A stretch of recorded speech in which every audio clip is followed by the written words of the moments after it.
स्वस्ति। श्री गणेशाय नमः। श्री सरस्वते नमः। श्री वेद पुरुषाय नमः। स्थान देवताय नमः। समस्त आवाहित देवताय नमः। समस्त भूतेभ्यो नमो नमः। समस्त जनाय नमः। समस्त पितृदेवताय नमः।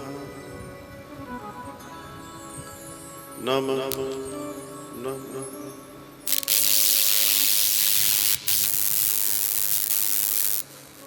लंबोदरं परमसुन्दरमेकदन्तं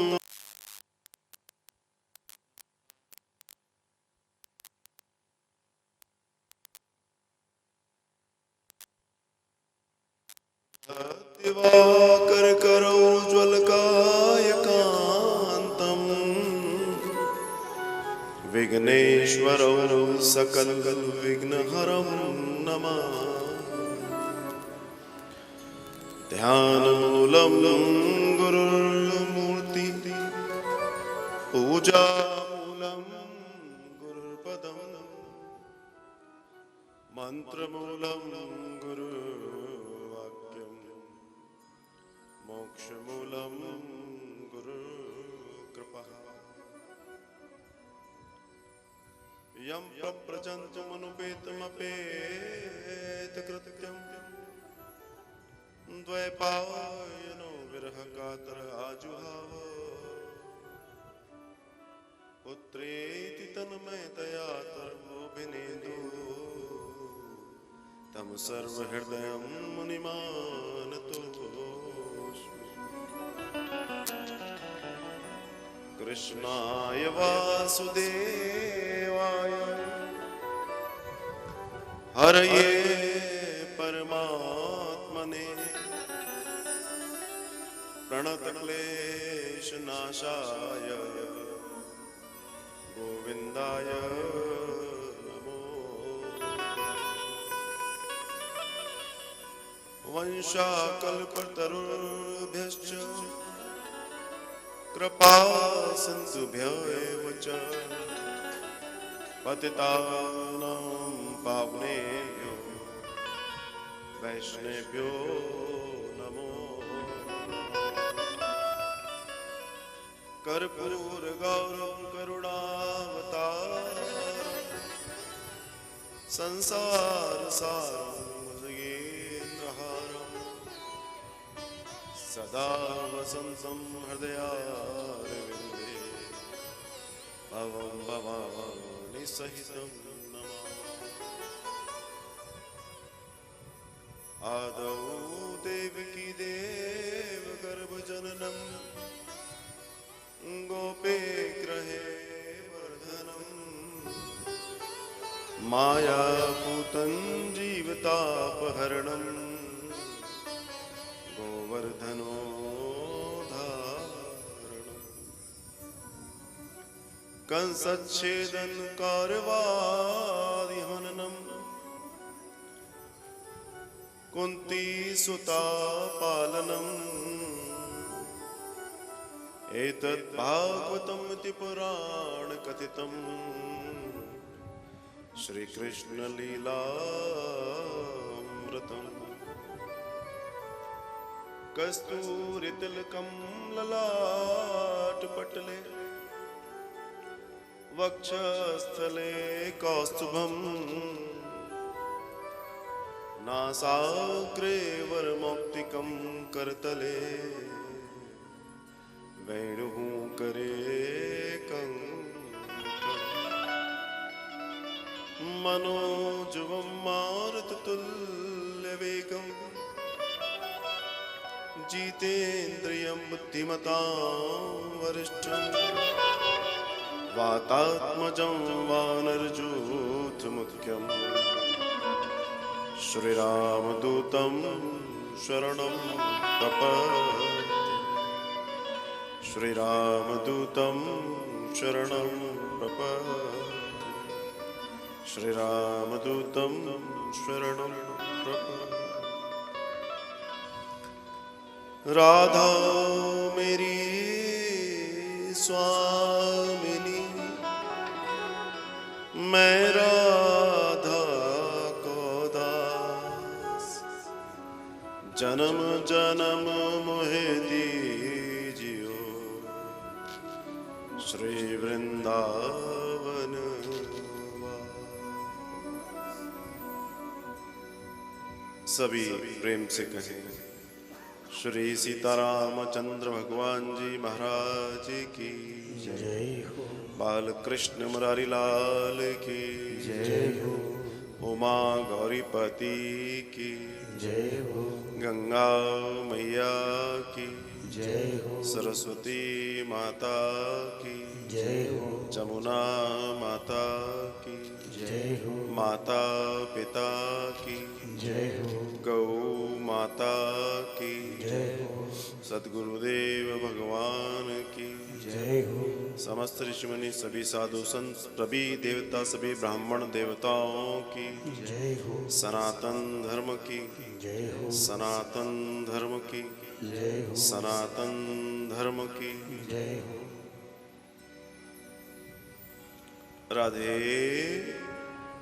राधे राधे राधे राधे राधे राधे राधे राधे राधे राधे।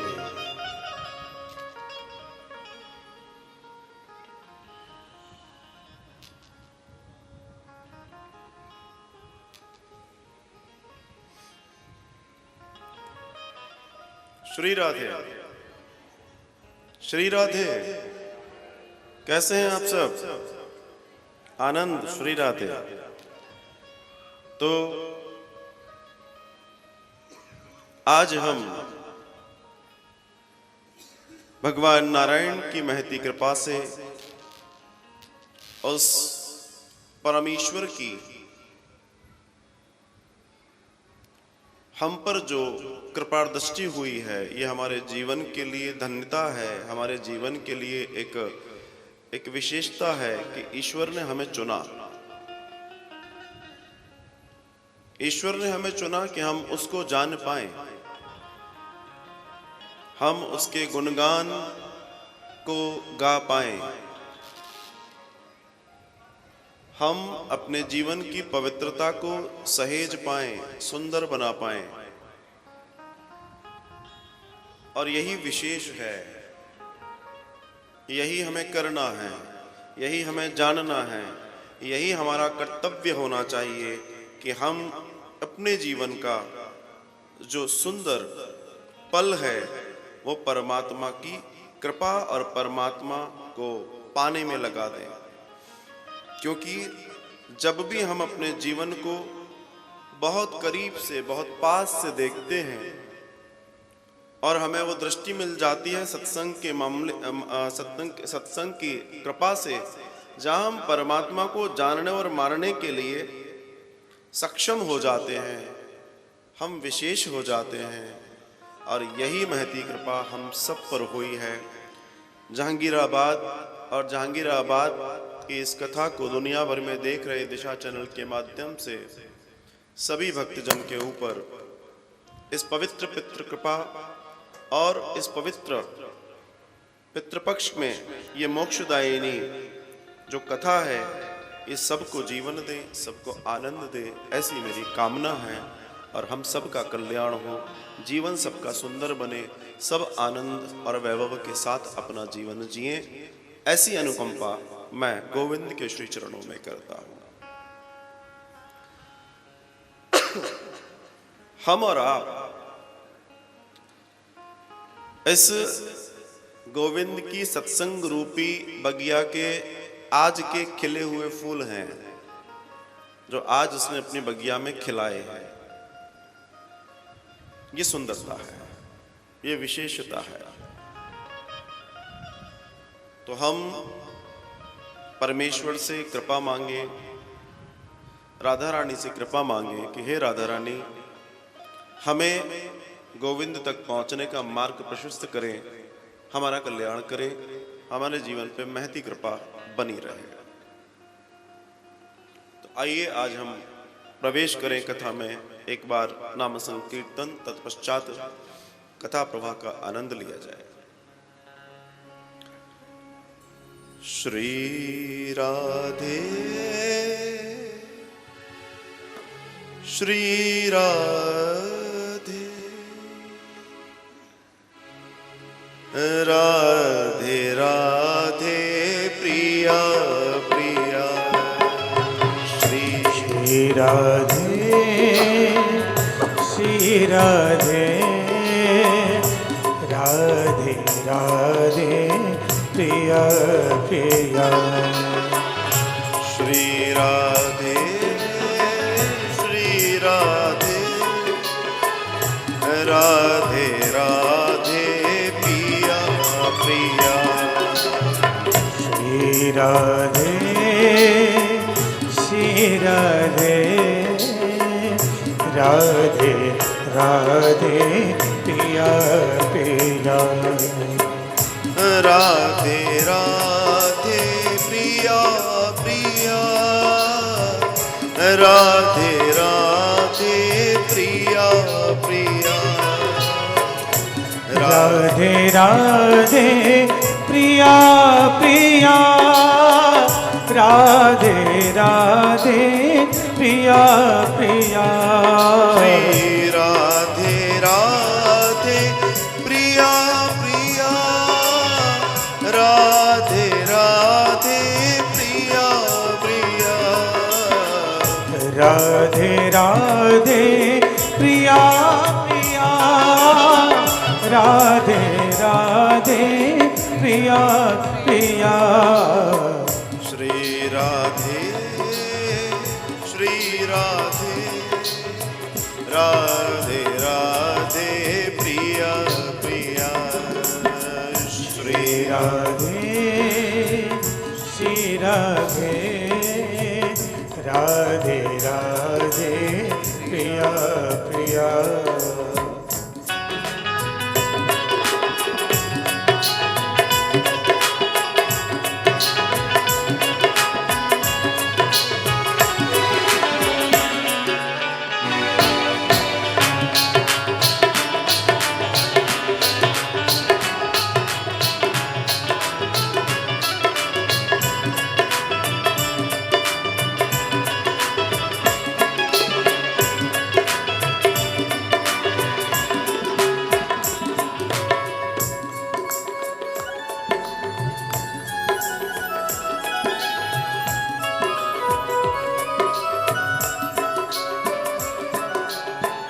वृषभान दुलारी प्रिया प्रिया ब्रज की प्यारी प्रिया प्रिया वृषभान दुलारी प्रिया प्रिया सबके प्यारी प्रिया प्रिया नंद दुलारी प्रिया प्रिया कृष्ण की न्यारी प्रिया प्रिया कृष्ण नंद दुलारे प्रिया प्रिया कृष्ण की प्यारी प्रिया प्रिया श्री राधे श्री राधे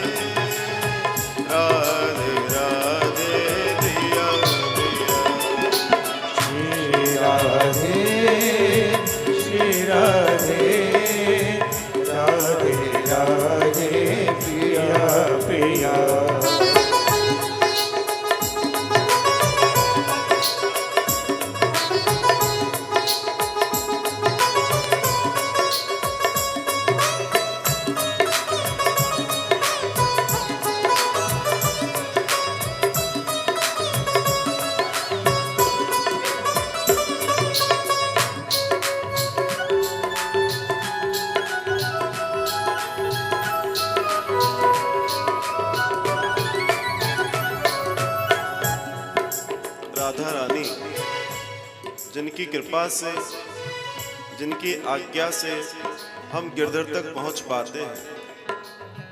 वो कृपा करती हैं तो गोविंद बड़े समीप दिखाई देते हैं, क्योंकि वो हर उस जगह पर रहती हैं जहां हमारे ठाकुर जी विचरण करते हैं।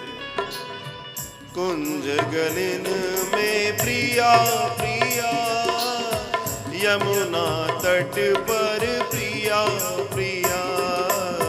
कुंज गलिन में प्रिया प्रिया, यमुना तट पर प्रिया प्रिया।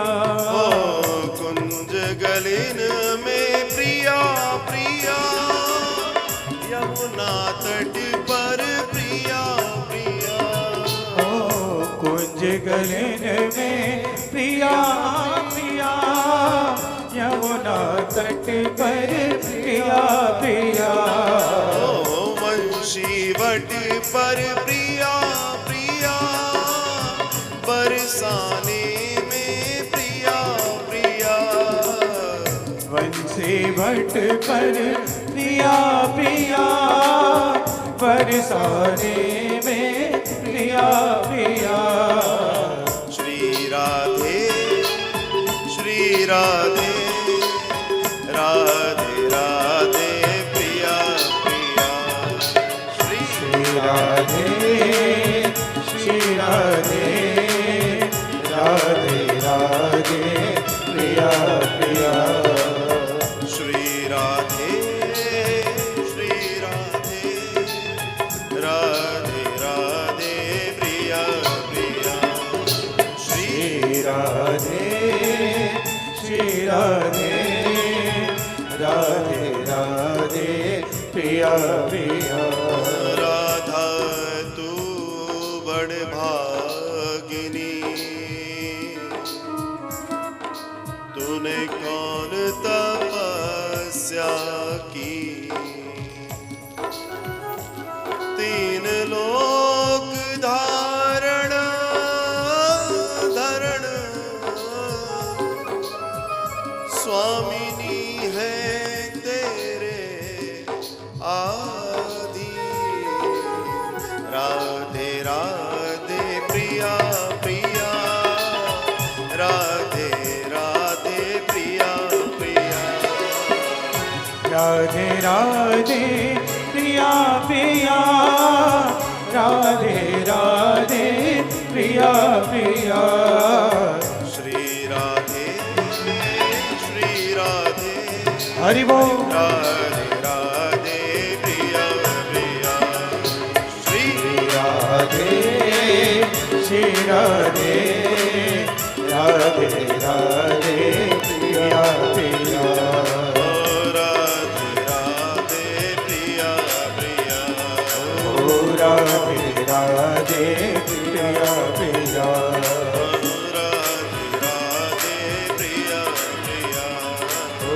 राधे राधे प्रिया प्रिया। राधे राधे राधे राधे, राधे राधे प्रिया प्रिया।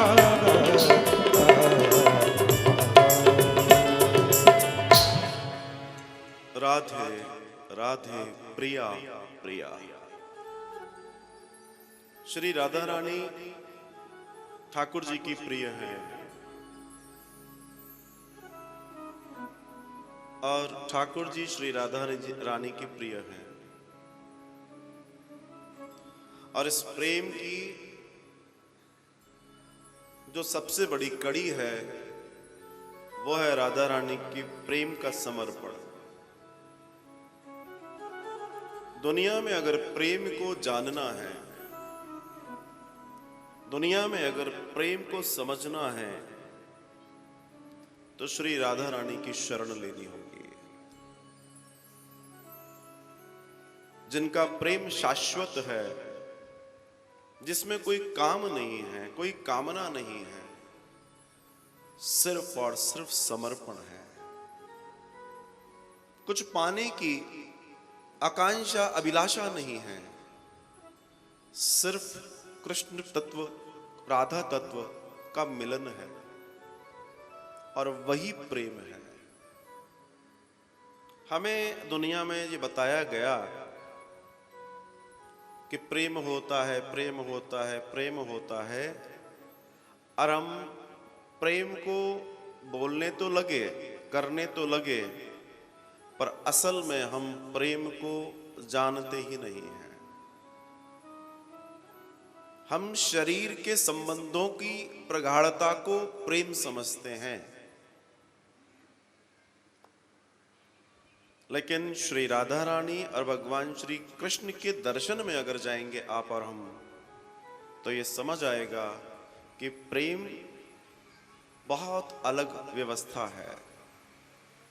प्रेम क्या है, प्रेम की अनुभूति क्या है, प्रेम होता क्या है, ये हमें राधा रानी श्री कृष्ण की कृपा से समझ आएगा। अब प्रेम ही भागवतम है। जब हम भागवत को सुनते हैं, भागवत को महसूस करते हैं, भागवत का आश्रय लेते हैं, तो हम प्रेममय हो जाते हैं, भगवान से प्रेम करने लगते हैं। क्योंकि भक्ति के जो चरण हैं, उन भक्ति के चरण में सबसे पहला जो चरण है वो है विश्वास। आप यहां आए, आपका विश्वास था, कहीं ना कहीं एक विश्वास था कि हम भगवान की कथा सुनेंगे, और वो विश्वास आपको यहां तक ले आया, और पहले दिन भी लाया, दूसरे दिन भी लाया, और आप तीसरे दिन भी यहां पर हैं।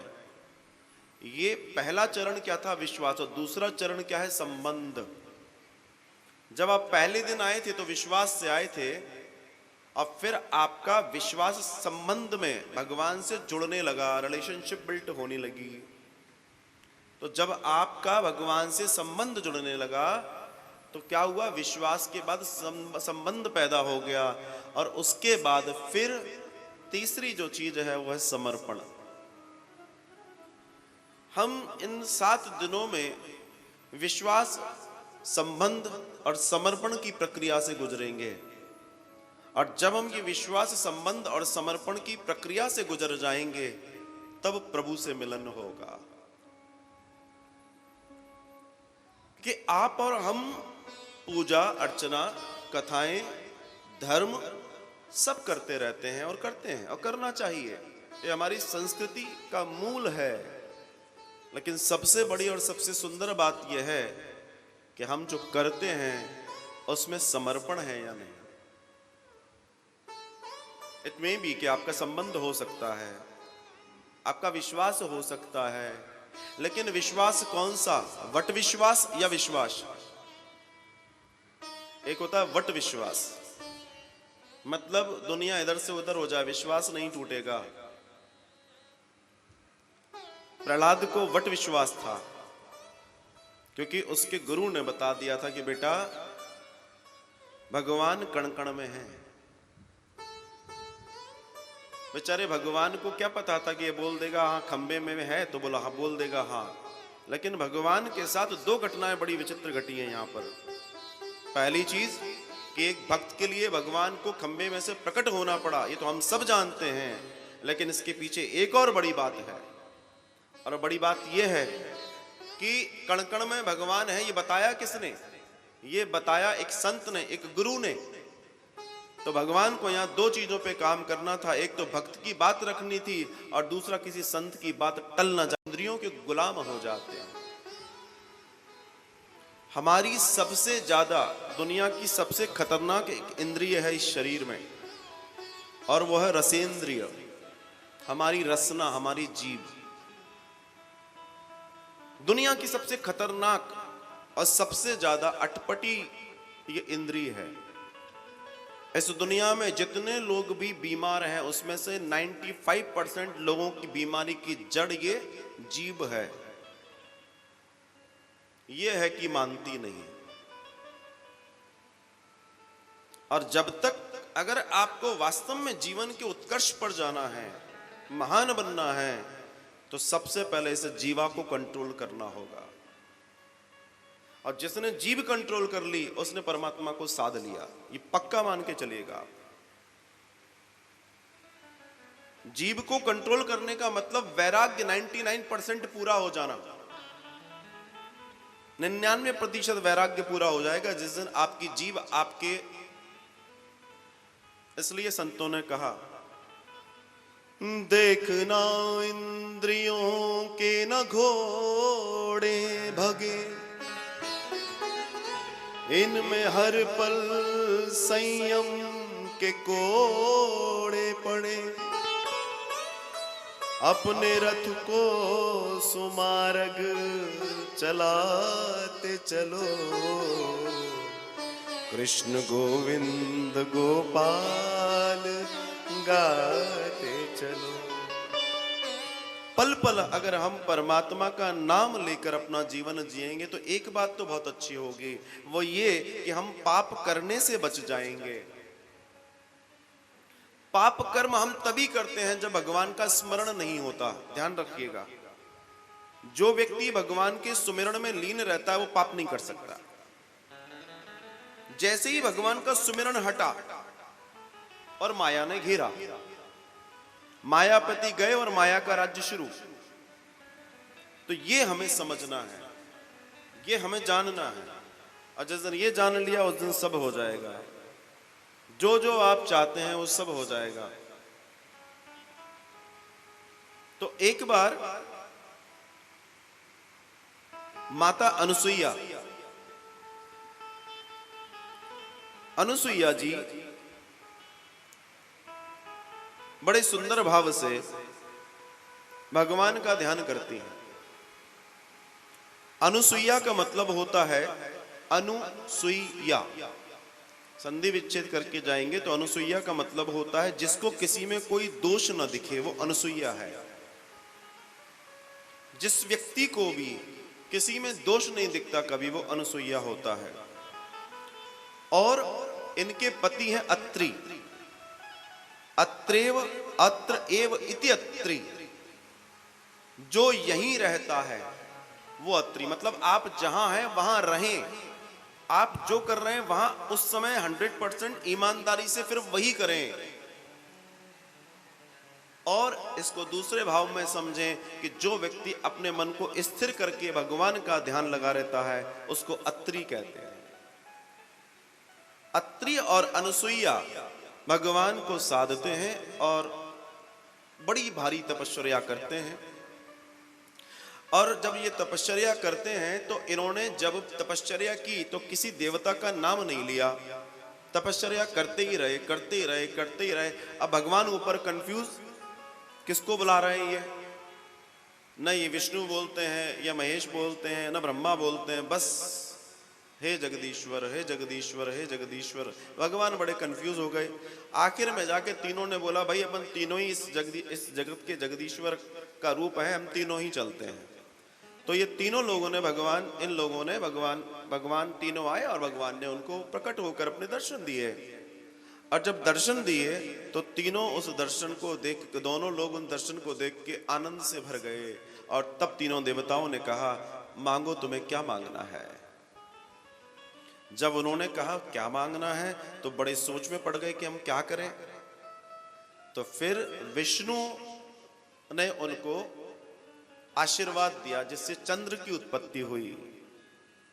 ब्रह्मा जी ने आशीर्वाद दिया दत्तात्रेय, और शिव जी के आशीर्वाद से श्री दुर्वासा जी का प्राकट्य हुआ। और ये तीनों अपने अपने वंश को आगे बढ़ाते हैं। ये वही अनुसुईया है जिनके यहाँ भगवान छोटे से बालक बनकर पल्ले में झूल रहे हैं। ये वैशिष्ट है हमारी इस धरा, इस वैदिक संस्कृति में ऐसे ऐसे ऋषिमुनि हुए हैं जहाँ भगवान भी आकर झूला झूलते हैं। बस अंतर इतना है कि हमें उस तेज को जगाना है। देखिए अंतर कुछ भी नहीं है। कल हम बात कर रहे थे कि कलयुग का प्रभाव आ गया, कलयुग आया, राजा परीक्षित से बातचीत की, बताया धूतम पानम अन्य अन्य जगह पर वो रहता है। फिर बाद में उसने कहा साहब मुझे कुछ और जगह दे दो।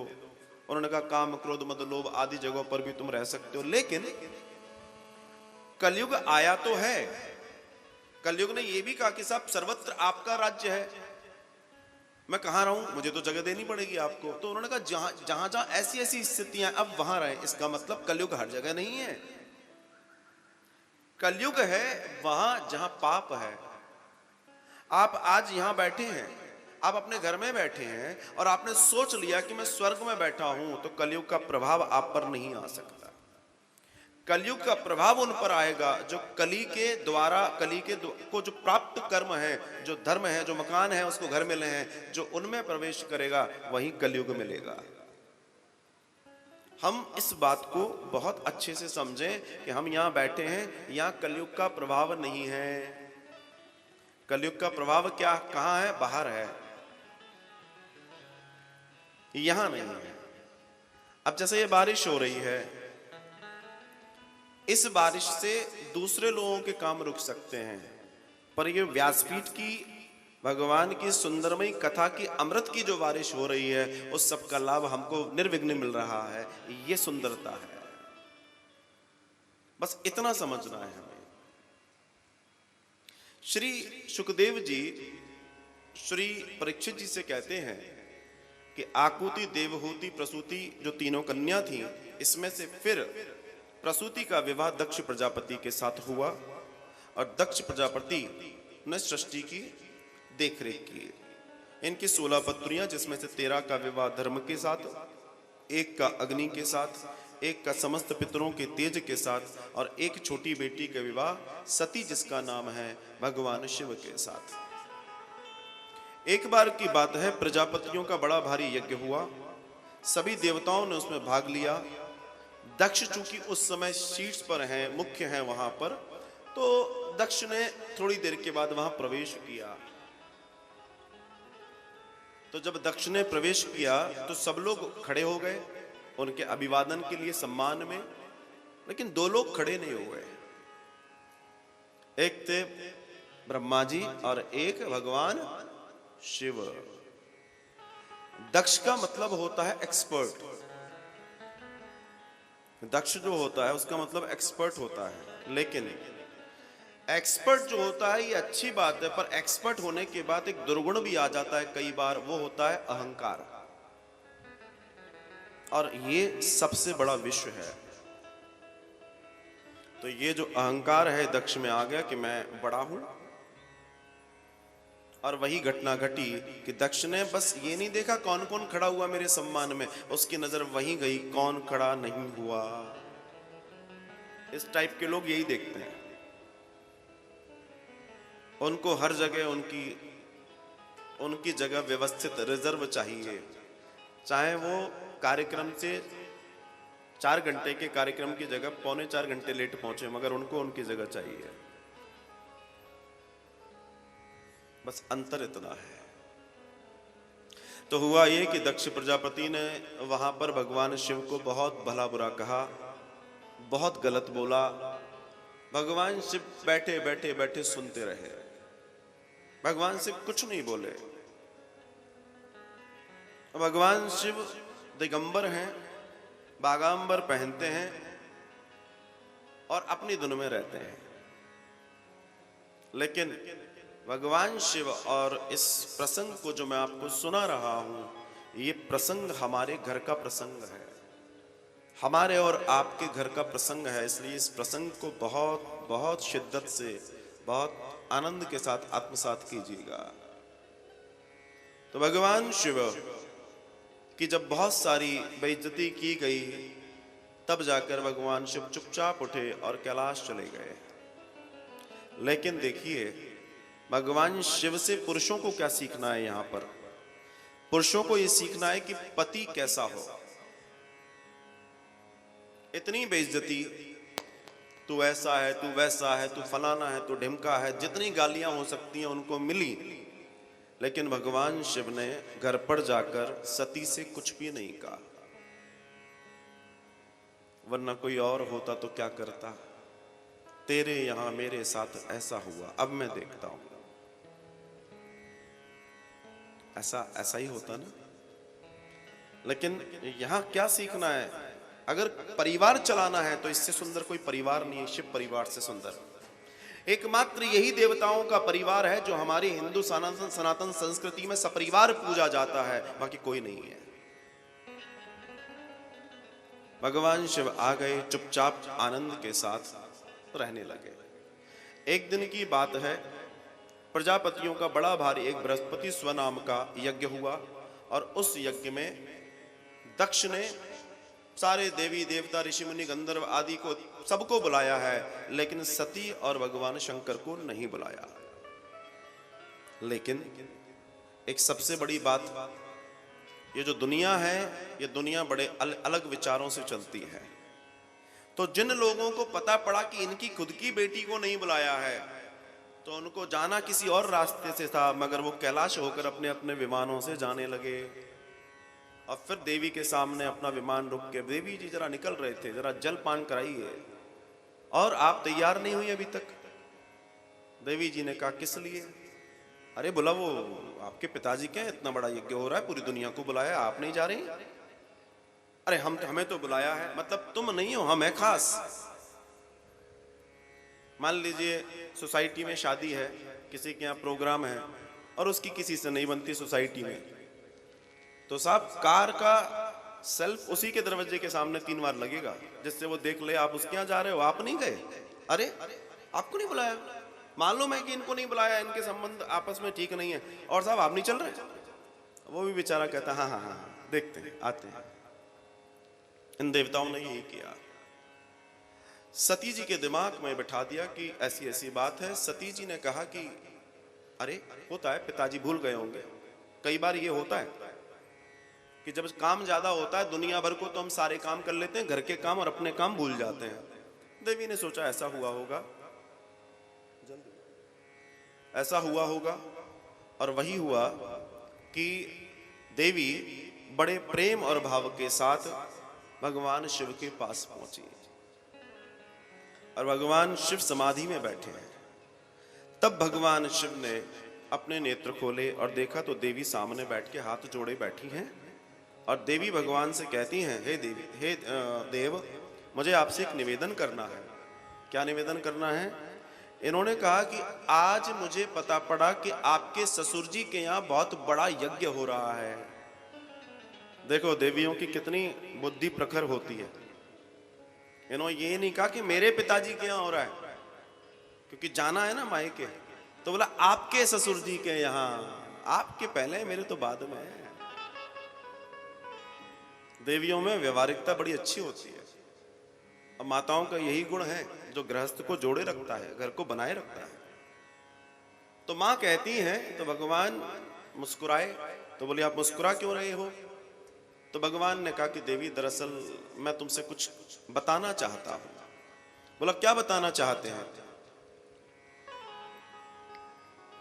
तो कहा देखो देवी, एक बार की बात है, ऐसी ऐसी घटना घट गई थी। तुम्हारे पिताजी ने मुझे बहुत कुछ कहा, मैंने कभी कुछ नहीं कहा, मगर असल बात यह है कि आज मैं देख रहा हूं कि तुम्हारे पिताजी के यहाँ इतना बड़ा कार्यक्रम हो रहा है। ठीक है, बैर मुझसे था, तुम्हें तो बुलाना चाहिए था। ध्यान रखिएगा, विद्या, तप, धन, सुंदर शरीर, युवावस्था और उच्च कुल, ये हर व्यक्ति को चाहिए और हर व्यक्ति को मिलना चाहिए। लेकिन ये 6 वो चीजें हैं जो बहुत अच्छी हैं, जो आसमान तक ले जा सकती हैं, और ये वही 6 चीजें हैं जो आपको गर्त में ले जा सकती हैं, अगर इन चीजों का गलत उपयोग कर लिया गया तो।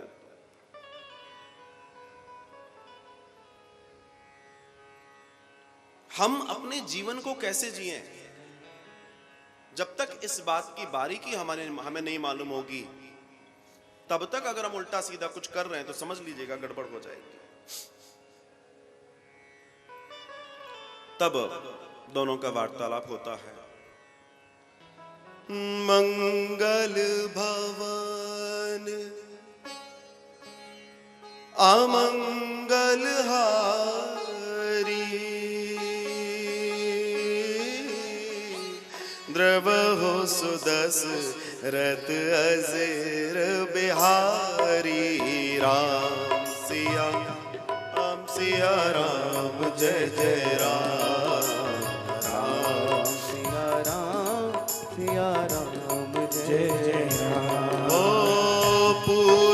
हो तब सिब कहूँ बखानी हो पिता यज्ञ सुनि कछु हरसानी राम सिया राम जय जय राम सिया राम जय जय राम हो जो महेश मोहे आय सुदेही हो कछु दिन जाय रहो मिस एही राम सिया राम जय जय राम सिया राम जय जय राम हो कहूँ नीक मोरे हु मन भावा हो यह अनुचित नहीं ने पठावा राम सिया राम जय जय राम सिया राम जय जय राम दक्ष सकल निज सुता बुलाई हो अमरे बयर तुमहु बिसराई राम सिया राम जय जय राम सिया राम जय जय राम जदपि मित्र प्रभु पितु गर के जाय बिनु बोले न संदेहा राम सिया राम जय जय राम सिया राम जय जय राम तदपि विरोध मान चाहे कोई तहाँ गए कल्याण न होई राम सिया राम जय जय राम सिया राम जय जय राम आवत ही हर से नहीं नैनन नहीं संदेह तुलसी कहाँ न चाहिए चाहे कंचन बरसे मेघ मंगल भवन अमंगल हारी मंगल भवन अमंगल हरि द्रवहु सुदशरथ अजीर बिहारी मंगल भवन अमंगल हरि प्रभु सुदशरथ अजीर बिहारी ओ द्रवहु सुदशरथ अजीर बिहारी ओ प्रभु सुदशरथ अजीर बिहारी मुस्कुराती हुई अपने पति के सामने बैठी हुई सती भगवान से कहती हैं कि अगर आप आज्ञा दें तो हम चलें। भगवान कहते हैं कि देवी मुझे आपसे कुछ कहना है। भगवान जैसे ही कहते हैं कहना है, देवी कहती है थोड़ा जल्दी कहो ना, तैयारी करने में समय लग जाता है। भगवान कहते हैं आप धैर्य से मेरी बात सुने देवी। और उन्होंने पूरी बात बता दी कि मैं जब वहां था इस तरह की वार्तालाप हुई थी, लेकिन ठीक है मुझे उन्होंने जो कहा जैसा कहा अच्छी बात है, पर देवी आपसे तो कोई बैर नहीं था ना, आपको तो बुलाना चाहिए था आपके पिताश्री को, लेकिन मुझे दुख है कि आपके पिताजी ने नहीं बुलाया। तो मेरा ऐसा मानना है आपको नहीं जाना चाहिए। तब देवी अपनी बड़ी बड़ी बातें करती हैं। हो सकता है काम होगा, किसी को भेजा होगा, हो सकता है नहीं आ पाया होगा, नेटवर्क प्रॉब्लम होगा, हो सकता है बात नहीं हो पाई होगी। तब भगवान कहते हैं देवी सुनिए, जदपि मित्र प्रभु पितु गर गेहा जाइए बिनु बोले उन संदेहा। मित्र के घर मंदिर, कथाओं आदि इत्यादि में पिता के घर, गुरु के घर जाने के लिए कभी किसी बात का दोष नहीं है। आप जब चाहें तब जा सकते हो, लेकिन जब वहां कोई विशेष कार्य हो रहा हो, तब अगर ऐसा लगता है कि सबको बुलाया गया है, हमें नहीं बुलाया गया, तब वहां नहीं जाना चाहिए। बहुत बड़ी बात कही है। आज के समाज में ये इस चौपाई को जो लोग नहीं पालन कर रहे हैं, उन्हीं के घरों में परंपरा टूट रही है और घर परेशान है, घर टूट रहे हैं। बड़ी कड़वी बात है। थोड़ी सी भी बात हुई, स्कूटी में चाबी लगाई और मम्मी के घर। बड़ी समस्या है।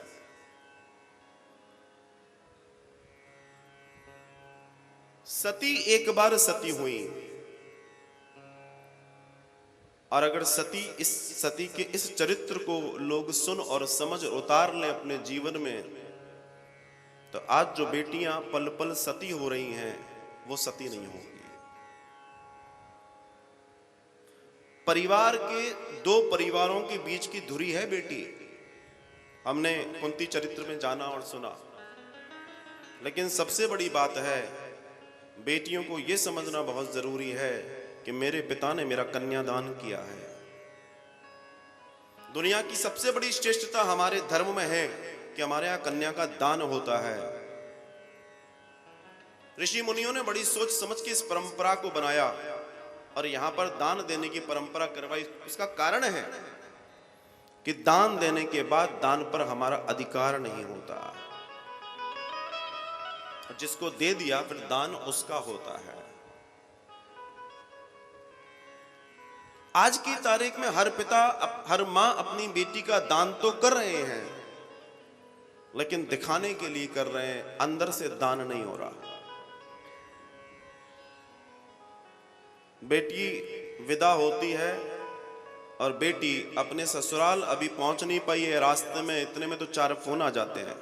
ठीक है सब कुछ, कोई दिक्कत तो नहीं बेटा, कभी भी कोई दिक्कत हो हम बैठे। अरे तुम बैठे क्यों, तुम खड़े ही रहो ना, लट्ठे लेके हाथ में।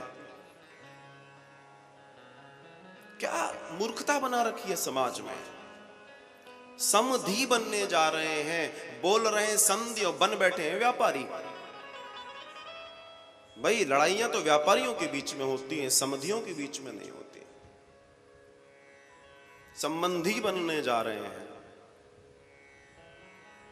जब भगवान जनक के यहां भगवान की बारात जाती है जनक जी के यहां, तो जनक जी ने पूरी बारात को जब न्योता दिया, तो न्योते में सबसे पहले उन्होंने दाल और भात खिलाया जनकपुर में। अब पूरे बारात ये कह रहे, इतना बड़ा राजा की बारात आई है, इतने बड़े राजा के यहां आई है, और खाने को क्या मिल रहा है, दाल और भात। तो किसी ने पूछ लिया जनक जी से कि साहब खुशबू तो बहुत आ रही है, ऐसा लग रहा है बहुत माल बने, मगर आप दाल और भात खिला रहे हैं।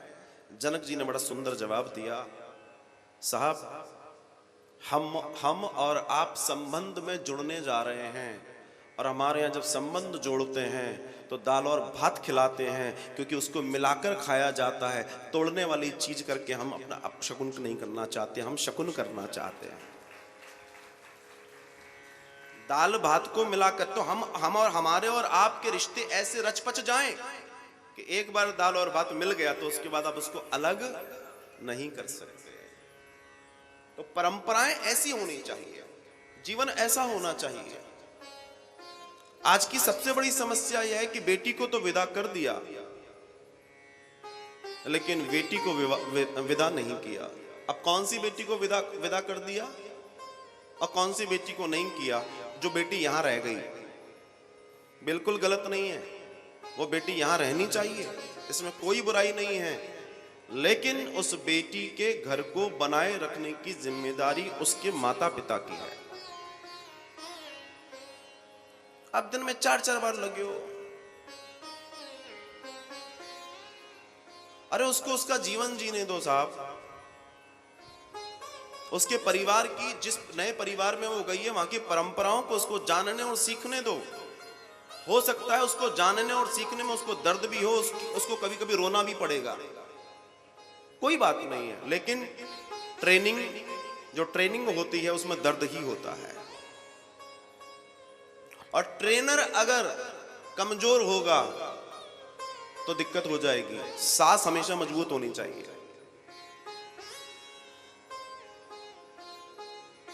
बुरी नहीं होनी चाहिए, मजबूत होनी चाहिए।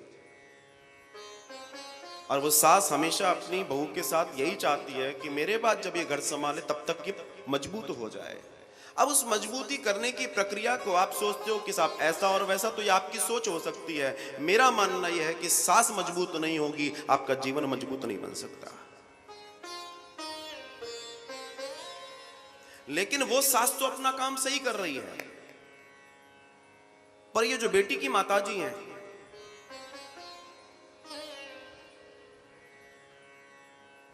वो वहां से पूरी तैयारी करती है, यहां से पूरा बंटा ढार कर देती है फोन लगा लगा के।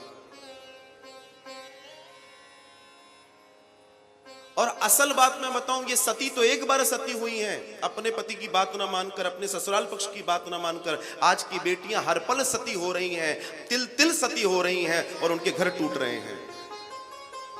और उनके घर टूटने का कारण सिर्फ और सिर्फ उस लड़की के माता पिता हैं। आप माने या ना माने, मगर आपकी आत्मा जानती है जो मैं कह रहा हूं, उसका अंतर आप समझते हैं। पहले जब बेटी की विदा होती थी तो उसकी माँ उसके कान में एक बात कहती थी कि बेटी ये ध्यान रखना, इस देहरी के दरवाजे तेरे लिए 24 घंटे खुले हैं, लेकिन अगर तू मुस्कुराती हुई आएगी तब। जिस दिन भी मुझे लगा कि तू मुस्कुराती हुई नहीं आ रही है, दरवाजा नहीं खुलेगा। और बेटियों के घर बने रहते थे, न कोई घर टूटते थे, न तलाक होते थे। और आज की तारीख में शादी और तलाक तो गुड्डा गुड़ियों का खेल हो गया साहब। हम जिस संस्कृति की बात कर रहे हैं, इस संस्कृति में विवाह 7 जन्मों का संबंध माना जाता है। या तो 7 साल चल जाए तो बड़ी मुश्किल है, 7 महीने वाली दिक्कतें आ रही हैं इस समय। तो लड़की एक बार ससुराल गई, दूसरी बार लौट के आई, बोला नहीं मैं एडजस्ट नहीं कर पाऊंगी। अरे क्या बिजनेस करने निकले तो जो एडजस्ट नहीं कर पाओगी? आपकी अपनी कीमत की कोई, आपने कभी सोचा आपकी कीमत क्या है? आप क्या कोई खिलौना हो जो बार बार इधर से उधर होता रहेगा?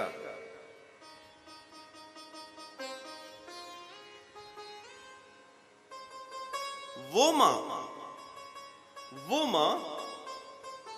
जो अपनी बेटी के विवाह के बाद इस चीज की तैयारी कर रही है कि मेरी बेटी 102 साल में न्यारी हो जाए, इसको हम अलग से दिलवा दें, थोड़ा हिसाब किताब बनवा दें, वो ये दिमाग लगा रही है। लेकिन वहीं उसके घर में उसकी बहू भी है, उसके लिए वो मां चाहती है जिंदगी भर ये साफ सफाई करती रहे, मेरा घर देखती रहे। ये अलग नहीं है। ये कौन सा न्याय है? आपकी बेटी न्यारी हो जाए और आपकी बहू आपकी गुलामी करती रहे, ये दो सोच कैसे चलेंगी समाज में?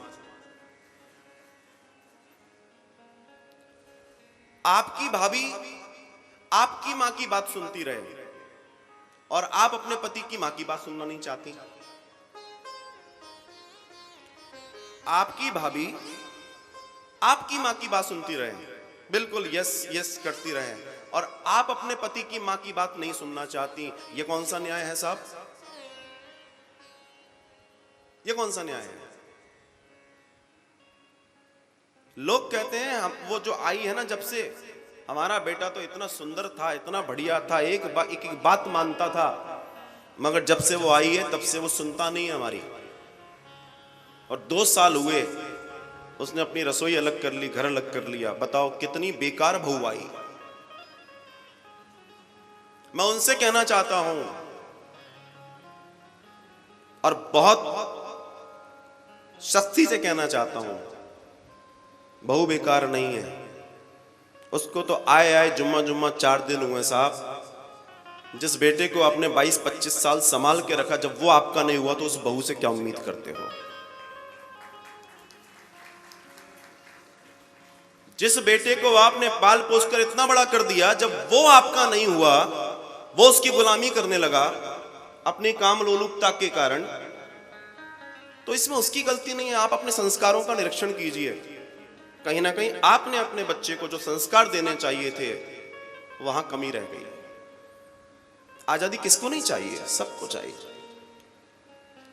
लेकिन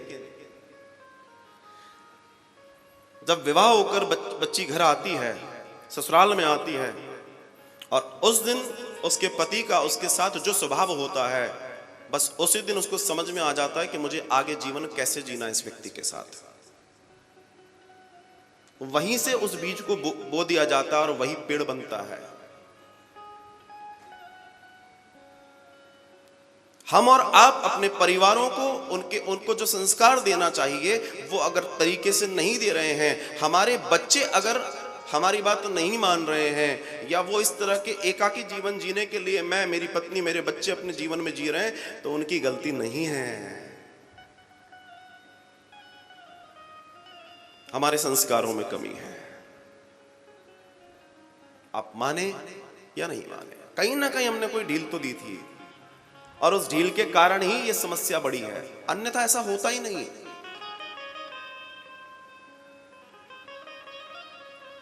लड़की बुरी नहीं है, लड़का बुरा है।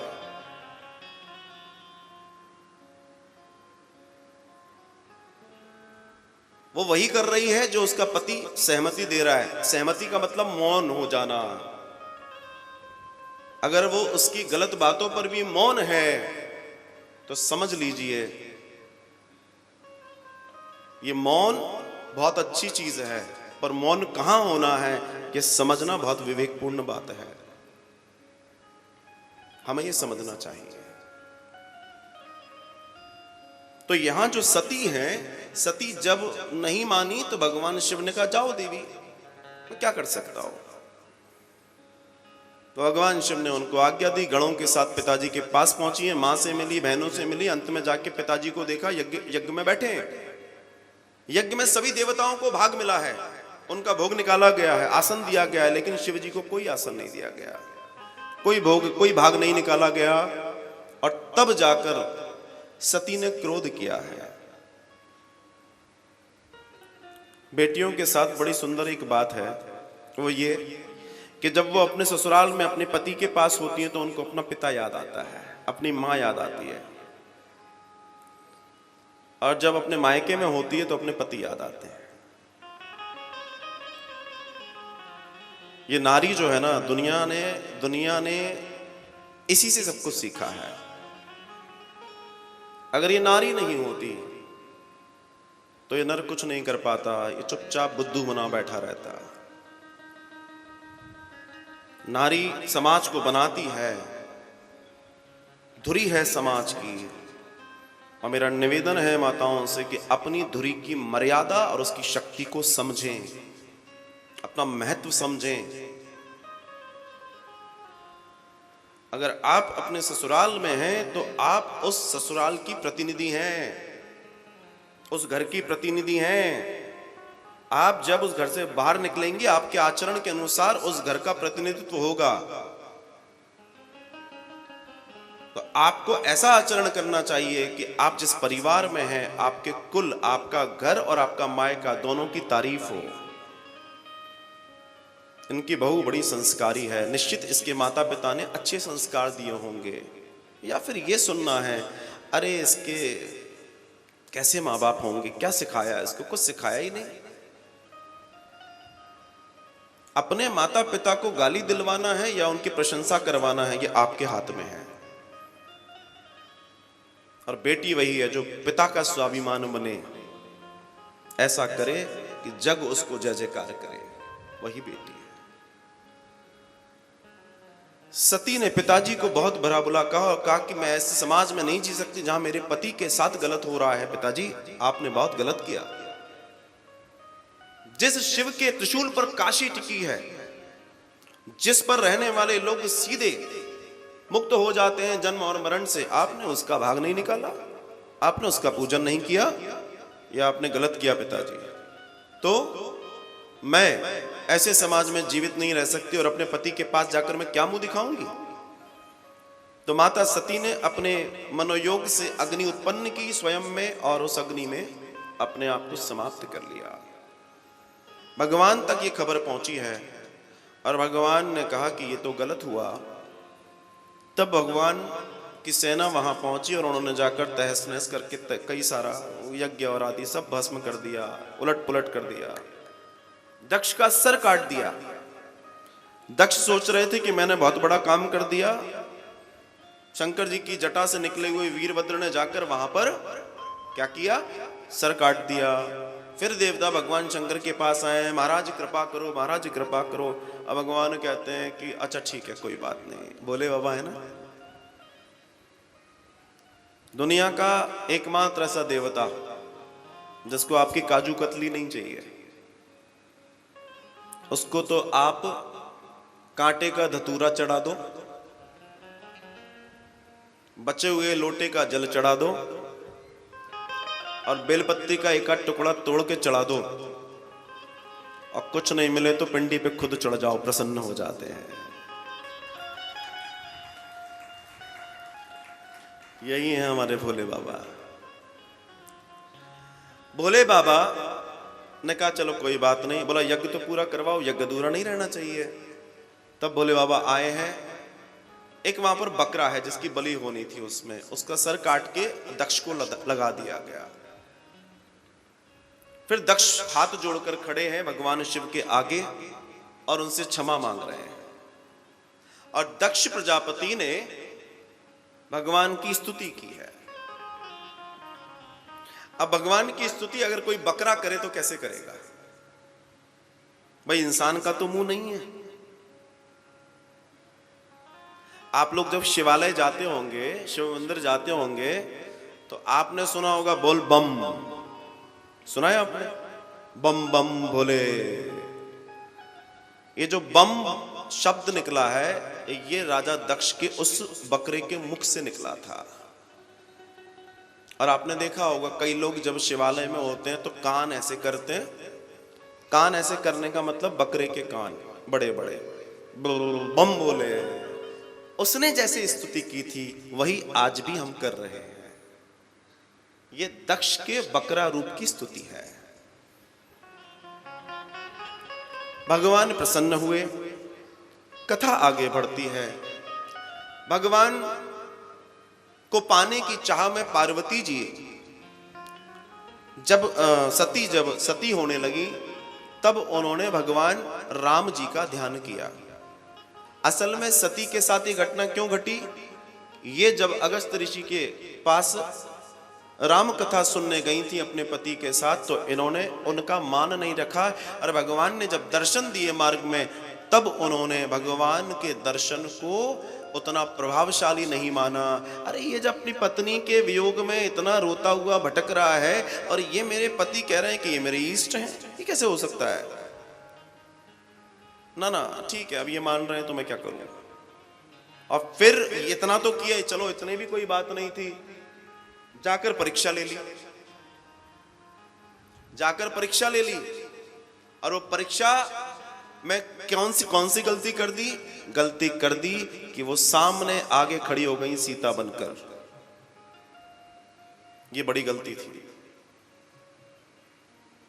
शूद्र, गंवार और पशु नारी ये सब तारण के अधिकारी। आप लोग तुलसी बाबा की इस चौपाई को बहुत अच्छे से जानते हैं और सुनते हैं, और आपको लगता होगा ये तो गलत बोल दिया। तुलसी बाबा ने बिल्कुल गलत नहीं बोला है, हमने गलत समझा है। चूंकि समय उतना ही है, पर मैं सिर्फ नारी वाले शब्द पर बात करूंगा। नारी को हमारे यहां रत्न कहा गया है, स्त्री को रत्न कहा गया है। अच्छा आप ये बताइए, रत्न को कहां रखा जाता है, तिजोरी में या फिर रोड पर?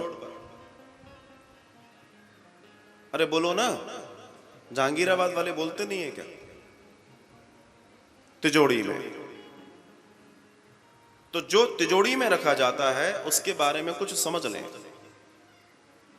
बेटी जब पैदा होती है तो उसके माता पिता के संरक्षण में वो बड़ी होती है, और जब वो थोड़ी सी बड़ी हो जाती है तो वो अपने भाई के संरक्षण में बाहर निकलना सीखती है। और जब उस बेटी का विवाह होता है तो वो अपने पति के संरक्षण में रहती है। और पति जब वृद्ध होने लगता है तो वो अपने बेटे के संरक्षण में रहती है। ये रत्न ऐसे संभाला जाता है। इस रत्न की एक खूबसूरती है। यहां ताड़ने से मतलब ताड़ना नहीं है। हाँ, ताड़ना कहां, ताड़ना शब्द का उपयोग अगर आएगा तो वहां पशु के लिए आया है, जो उसको मारा, उसको आप काटने को, कोई आपको पशु आ रहा है तो आप क्या करोगे? काट ले, आप उसको मारोगे, भगाओगे। लेकिन जब आप ढोलक को ताड़ेंगे, ढोलक को बजाएंगे तो ढोलक मधुर बोलेगी। वहीं अगर ढोलक को बजाएंगे तो ढोलक मधुर बोलेगी, ढोल मधुर बोलेगा। ताड़ तो आप उसको भी रहे हैं, पर काय के लिए? मधुर आवाज निकालने के लिए। किसी गंवार व्यक्ति को बोल दिया जाए, बेटा तुम ये काम करके रखना, मगर वो काम जैसा आप चाहते हो वैसा नहीं करेगा, उसको, उसके ऊपर आपको एक सुपरवाइजर लगाना पड़ेगा। ऐसे नहीं ऐसे करो, ऐसे नहीं ऐसे करो, ऐसे नहीं ऐसे करो, करना पड़ेगा ना। अब ये ताड़ना भी आप कहोगे ये भी ताड़ना है, बोला है इसमें। यहां ताड़ने का मतलब है उसको सही से काम करने का तरीका बताना। अब बताइए इसमें गलत क्या है? नारी, तो यहां नारी से ताड़ने का मतलब है कि उसको सुविधा देना, उसको सुरक्षा देना, उसको हमेशा निगाह में रखना, क्योंकि वो रत्न है साहब। भगवान राम आगे चल रहे हैं, पीछे लक्ष्मण जी चल रहे हैं, बीच में सीता जी हैं। ये आपने देखा है ना।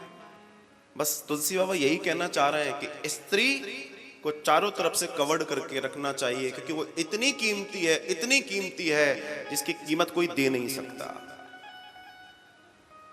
वो शक्ति है साहब, शक्ति कोई ऐसी कोई ले जाएगा। और इसलिए भगवान जब केवट की नाव में भी बैठते हैं तो भगवान पहले नहीं बैठे, लक्ष्मण जी नहीं बैठे, सीते आप बैठो। वहां स्त्री को आगे किया है। बिल्कुल निगाह में रहना चाहिए। और जब भी स्त्री निगाह से हटेगी उसके साथ दुर्घटना घट सकती है। ये इतने सालों पहले, हजारों सालों पहले बता दिया गया। तब तो ऐसा नहीं था, लेकिन बताया गया क्यों? क्योंकि आज हम सुन रहे हैं इस बात को। तो सती, जब सती होने लगी, उन्हें पश्चाताप हुआ कि मेरे साथ तो गलत हुआ, मैंने गलत कर दिया। तब सती भगवान श्री राम को याद करती हैं। सती मरत हरिसन बरु मांगा, जन्म जन्म शिव पद अनुरागा। तेहि कारण हिम गिरि ग्रह जाई, जनमी पार्वती तनु पाई। मुझे जन्म जन्मों तक शिव की अर्धांगिनी बने रहना है। भगवान राम, आप मुझे आशीर्वाद दीजिए, मेरा कल्याण कीजिए, और आप मुझे सुंदर रूप दीजिए। हजारों वर्ष के बाद ये कन्या पार्वती के रूप में हिमालय के यहाँ पैदा होती है और फिर तपश्चर्या करती है। किसके लिए तपश्चर्या करती है? भगवान शिव को वापस पाने के लिए। और भगवान शिव को वापस पाने के लिए तपश्चर्या करती है और भगवान शिव को पा लेती है। भवानी शंकर बंदे श्रद्धा विश्वास रूपणौ। पार्वती और शिव का जो चरित्र है, श्रद्धा, विश्वास, पुरुषार्थ और विवेक, ये परिवार है। श्रद्धा है मां पार्वती, विश्वास है शंकर जी, पुरुषार्थ है कार्तिकेय, और गणपति हैं विवेक। जहां श्रद्धा, विश्वास, पुरुषार्थ और विवेक होता है, वो परिवार दुनिया में पूजा जाता है। वो परिवार सर्वश्रेष्ठ परिवार होता है। ये समता है। वरना अगर दूसरी बात देखें तो शिव जी के गले में क्या है? बड़ा सा सांप, इधर भी सांप, इधर भी सांप, उधर भी सांप। आप सोचिए। और उनका वाहन क्या है? शिव जी का वाहन क्या है? नंदी बाबा। और उनकी पत्नी का वाहन क्या है? शेर। मां जगदंबा काय पे बैठती हैं? देखिए फिर भी दोनों में कितनी कूल है। और यही अगर किसी पत्नी के पास 20 लाख की गाड़ी और पति के पास 800 मारुति, अब वो पत्नी अपने पति को कैसे ट्रीट करेगी तो भगवान जानता है। लेकिन यहां मेरी मां में यही सीखने की बात कर रहा हूं मैं। यहाँ इन दोनों में इतना डिफरेंस होने के बावजूद भी दोनों एक हैं। अच्छा चलिए इसकी बात आगे बढ़ते हैं। इनका जो बेटा है कार्तिकेय का वाहन क्या है? मोर। और दूसरे बेटे का वाहन क्या है? चूहा। मोर सांप को खा जाता है, सांप चूहे को खा जाता है, शेर बैल को खा जाता है। ये सब एक दूसरे के दुश्मन हैं। उसके बावजूद भी इस घर में कोई समस्या नहीं है। ऐसा कौन सा घर है यहाँ 4 बर्तन नहीं होते और नहीं खटकते? भगवान शिव के परिवार से देख लीजिए। लेकिन शिव परिवार से दर्शन यहाँ ये मिलता है। विपरीत परिस्थितियां हर जगह हैं, पर परिवार को सहेज कर, संभाल कर, बुद्धि से चलना चाहिए। जीवन में कभी दिक्कत नहीं हो सकती।